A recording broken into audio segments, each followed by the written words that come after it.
하나님의 말씀 사무엘하 제3장 27절에서 39절까지 말씀입니다.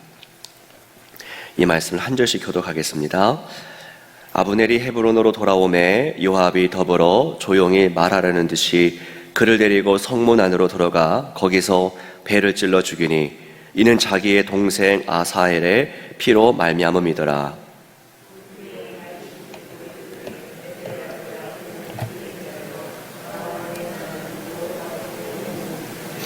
그 죄가 요압의 머리와 그의 아버지의 온 집으로 돌아갈지어다. 또 요압의 집에서 백탁병자나 나병한 자나 지팡이를 의지하는 자나 칼에 죽는 자나 양식이 떨어진 자가 끊어지지 아니할지로다 하니라.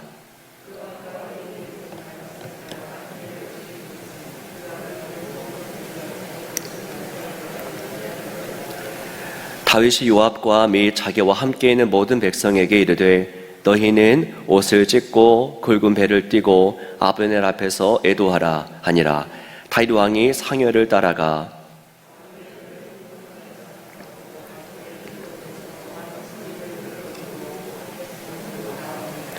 왕이 아브넬을 위하여 애가를 지어 이르되 아브넬의 죽음이 어찌하여 미련한 자의 죽음 같은고.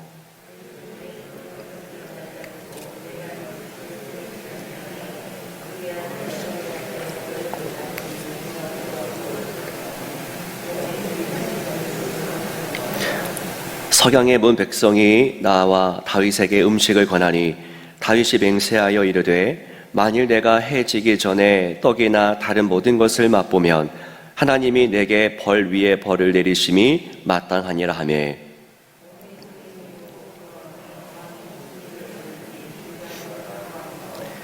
이날에야 온 백성과 온 이스라엘이 넬의 아들 아브넬을 죽인 것이 왕이 한 것이 아닌 줄을 아니라.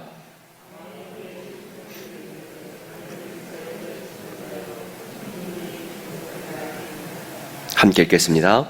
내가 기름 부음을 받은 왕이 되었으나 오늘 약하여서 스루의 아들인 이 사람들을 제어하기가 너무 어려우니 여호와는 악행한 자에게 그 악한 대로 갚으실지로다 하니라. 아멘. 네, 주의 말씀입니다. 네, 하루를 시작하신 하나님께서 우리의 이 하루를 이끌어 주시는 선한 목자가 되어 주십니다. 우리 옆에 계신 분들에게 인사하겠습니다. 주님이 우리의 선한 목자 되십니다. 네. 결국 사건이 일어나고 말죠. 아브넬이 죽었습니다. 요압에 의해서 살해당한 것인데요. 요압의 동생을 아브넬이 전투에서 죽였고 이 아브넬을 복수로 요압이 죽였던 것입니다. 요압의 행동을 보면 이 요압은 이 다윗의 그런 어떤 신하였지만 그는 일면 반역자 같은 모습을 보이고 있습니다. 다윗 왕이 이 아브넬과 언약을 맺고 그리고 잘 가라고 평안히 가라고 하지 않았습니까? 그러니까 왕이 결정한 바가 있었는데 요압은 순복하지 않습니다. 왕이 평안히 보낸 자를 이 요압이 자기의 뜻대로 붙잡아서 살해했던 겁니다. 그러니까 요압은 자기 세계에 갇힌 사람입니다. 자기 자신이 전체보다도 더 중요하다, 내 생각이 더 중요하다라고 착각하는 자였죠. 자기 자신에게 원수면 전체가, 나라 전체가 하나님의 뜻이 그를 어떻게 여기든 죽이고 봐야 했던 사람이 바로 이 요압입니다. 그러니까 자신의 결정이 전체 결정보다도 중요한 사람, 자기 세계에 갇힌 사람이죠. 그러니까 자기 세계에 갇힌 사람을 다른 말로 미성숙하다라고 우리는 표현합니다. 자기밖에 모르는 것, 성숙하지 않은 것이죠. 그러니까 성숙은 무엇입니까, 여러분? 결국 내가 아닌 다른 것을 볼 줄 아는 사람이죠. 타인을 보고 다른 상황을 보고 또 보조를 맞추는 것이 성숙 아니겠습니까? 인격의 성숙도 그렇고 영적인 성숙도 마찬가지. 이 둘 모두는 원리가 똑같습니다. 그러니까 나에게 함몰된 시선을 바깥으로 향하게 하는 것이 인격의 성숙이죠. 나만 보지 않고 옆에 사람이 어떻게 가고 있는가, 어떤 상황인가를 살펴보는 것이 인격의 성숙이고요. 내가 아닌 또 이웃이 보이고 내가 아닌 하나님을 인정하는 것, 그것이 온전한 인격적인 영적인 성숙입니다. 자, 그래서 사람에 대해서는 좀 진실된 배려가 이루어지고요. 말 한마디를 하더라도, 그렇죠, 손짓 발짓 하나 하더라도 배려가 이루어지고, 또 하나님에 대해서는 온전한 신뢰와 순종이 이루어지는 것, 그것이 성숙입니다. 자, 다윗은 자신이 평안히 보낸 자가 싸늘한 죽음이 되자 다윗은 이를 쉽게 받아들이지 못합니다. 다윗은 먼저 요압을 상대로 해서 저주합니다. 29절과 39절인데요. 두 부분에서 이 다윗은 요압의 행위를 놓고서 하나님의 그런 진리 앞에 서서 요압을 저주합니다. 그러니까 요압의 행위에 대해서 그거는 죄야, 그건 하나님 원하지 않으셔라고 하는, 그것은 죄라고 하는 그 분명한 명시를 들려주는 겁니다. 그리고 다윗이 이어서 행하는 것이 무엇인지 아십니까? 아브넬의 죽음 앞에서 슬퍼하는 것이죠. 자, 오늘 말씀 31절을 보겠습니다. 같이 한번 읽어보겠습니다. 시작. 다윗이 요압과 및 자기와 함께 있는 모든 백성에게 이르되 너희는 옷을 찢고 굵은 배를 띠고 아브넬 앞에서 애도하라 하니라. 다윗 왕이 상해를 따라가. 자, 슬퍼하죠. 자신도 슬퍼합니다. 왕이요, 한 사람 죽었다고 애도합니다. 자신도 슬퍼하고 거기서 멈추지 않고 백성들에게 슬퍼하라고 명령합니다. 슬픔을 명령하는 것이죠. 왕도 울고 백성도 울었던 날이었던 겁니다. 슬픔은 잘못된 일에 대해서 안타까워하는 심정이죠. 아, 이건 잘못됐는데, 이건 일어나면 안 되는데 했을 때 나타나는 그런 감정이 슬픔입니다. 일이 잘못되었음을 알고 그로 인해서 아파하는 것이, 그것이 슬픔이죠. 다윗은 아브넬의 이 죽음 앞에서 진정으로 슬퍼했고요. 그리고 백성들도 너희들 지금 슬퍼해야 돼. 그리고 요압에게도 말하잖아요. 네가 죽였는데 너도 지금 슬퍼해야 돼 라고 말하는 겁니다. 자, 어제 본문에서 샬롬을 이루는 다윗을 살펴봤었죠. 화평을 이루는, 다윗의 삶은 산상수훈의 한 부분, 화평하게 하는 자는 복이 있나니, 이 말씀을 이루는 인생이었던 겁니다. 자, 오늘 본문에서도 우리는 한 번 더 이 다윗의 인생 속에서 산상수훈의 진리를 발견할 수 있습니다. 어떤 말씀이겠습니까? 애통하는 자죠. 애통하는 자는 복이 있나니 그들이 위로를 받을 것이며, 마태복음 5장 4절 말씀인데요. 이 말씀이 다윗의 인생 가운데 나타납니다. 애통하는 자란 무엇을 의미합니까?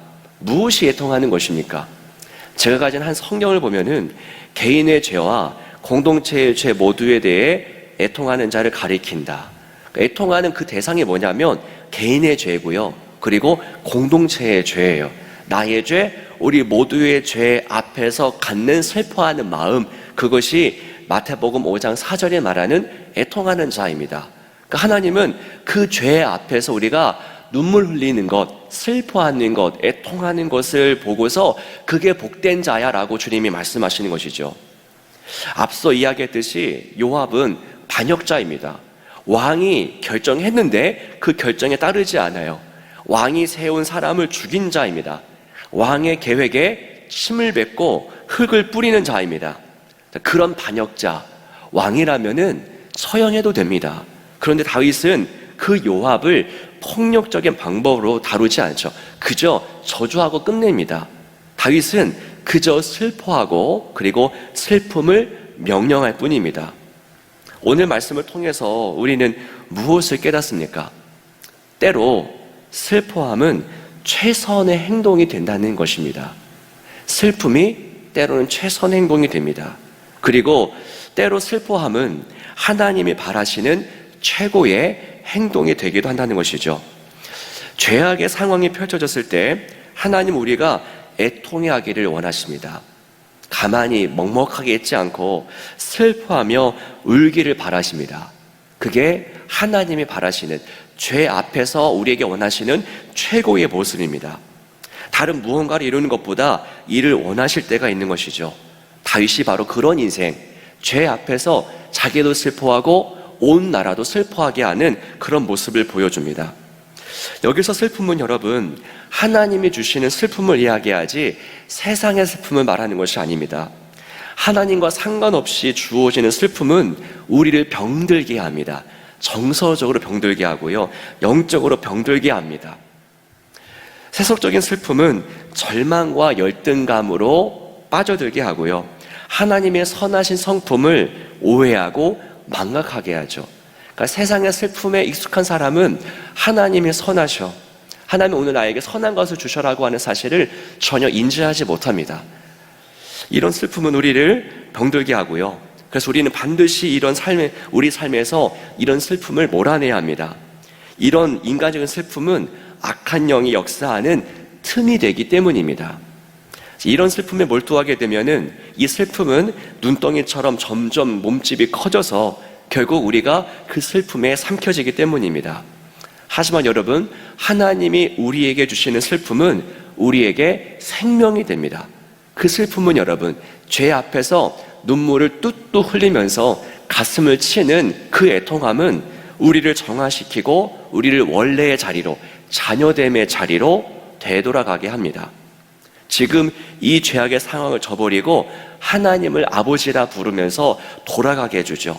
그게 하나님이 주시는 진정한 슬픔입니다. 그리고 그 슬픔을 오늘 우리가 누리도록 하나님이 원하시는 것이죠. 베드로를 보십시오. 예수님을 3번 부인하지 않았습니까? 모른다, 진짜 모르겠다, 상관없다, 3번 부인합니다. 그리고 그때 밖에서 닭이 크게 울죠. 베드로는 즉시로 나가서 통곡합니다. 그리고 그 통곡은 그를 다시 어떻게 합니까? 무너지게 하는 것이 아니라 다시 살려내죠. 배신자의 자리에서 다시 제자의 자리로 돌아가게 합니다. 주님이 주시는 애통함, 하나님이 주시는 슬픔이 그런 능력이 있는 겁니다. 사랑하는 여러분, 주님이 주시는 슬픔은 우리에게 영적인 약이 됩니다. 오늘 우리는 하나님 앞에 어떤 눈물을 흘릴 수 있을까요? 우리의 죄, 내가 잘못 걸어온 인생, 그리고 우리 공동체, 나의 죄뿐만이 아니라 우리 교회 안에도, 여러분, 교회 안에 죄가 없겠습니까? 사람에 있는 그 공동체인데 우리 교회 공동체 속에서도 하나님이 바라지 않는 그런 죄의 모습이 있다면 우린 그것을 놓고서 비난하고 손가락질하는 것이 아니라 우리는 서로 눈물 흘리면서 가슴을 치면서 애통해야 됩니다. 그게 하나님이 원하시는 모습이에요. 내 죄, 그리고 우리 공동체의 죄를 놓고서 우리가 애통해야 하고 슬퍼할 줄 아는 그런 참된 신앙이 되기를, 성숙한 자 되기를 주님의 이름으로 축원합니다. 기도하겠습니다. 하나님 아버지, 우리 모두가 죄인입니다.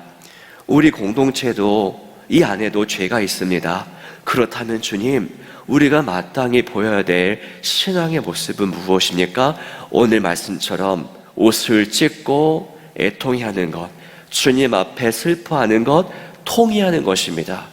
애통하는 자는 복이 있나니? 라고 말씀하신 주님, 이 시간에 신앙인의 모습으로 주 앞에 나아가 다른 사람을 손가락질하지 않게 하시고 내 가슴을 치면서 통회하는 그런 시간 갖도록 우리에게 은혜를 내려 주옵소서.